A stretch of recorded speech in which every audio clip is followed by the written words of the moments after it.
Indian street premier લીગનું આયોજન Lalbhai contractor સ્ટેડિયમમાં 9 જાન્યુઆરીથી 6 ફેબ્રુઆરી દરમિયાન કરવામાં આવ્યું. સુરતના મહેમાન બન્યા અમિતાભ બચ્ચન અને સચિન તેંડુલકર જેવા સ્ટાર.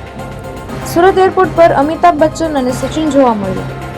બોલિવૂડના દિગ્ગજ સ્ટાર અમિતાભ બચ્ચન, અક્ષય કુમાર, અજય દેવગન, સૈફ અલી ખાન અને સલમાન ખાન ટીમોના માલિકો છે. ટુર્નામેન્ટના પ્રથમ દિવસે ઓપનિંગ સેરેમનીમાં સુપરસ્ટાર અમિતાભ બચ્ચન ખાસ હાજરી આપવા આવ્યા હતા. આ ટુર્નામેન્ટનો મુખ્ય હેતુ ગલી અને લોકલ ગ્રાઉન્ડના પ્રતિભાશાળી ખેલાડીઓને પ્રોફેશનલ પ્લેટફોર્મ પૂરું પાડવાનો છે.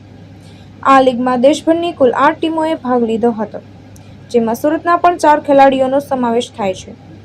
આ ટુર્નામેન્ટની દરેક મેચ 10-10 ઓવરની રમાડવામાં આવશે. મેચના 2 સમય નિર્ધારિત કરાયા છે: સાંજે 5:30 કલાકથી 7:30 કલાક અને રાત્રે 8 કલાકથી 10 કલાક સુધી.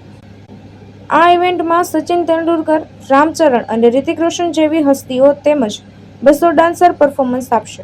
ભાવેશ ઉપાધ્યાય, દ્રષ્ટિકોણ ન્યૂઝ, સુરત.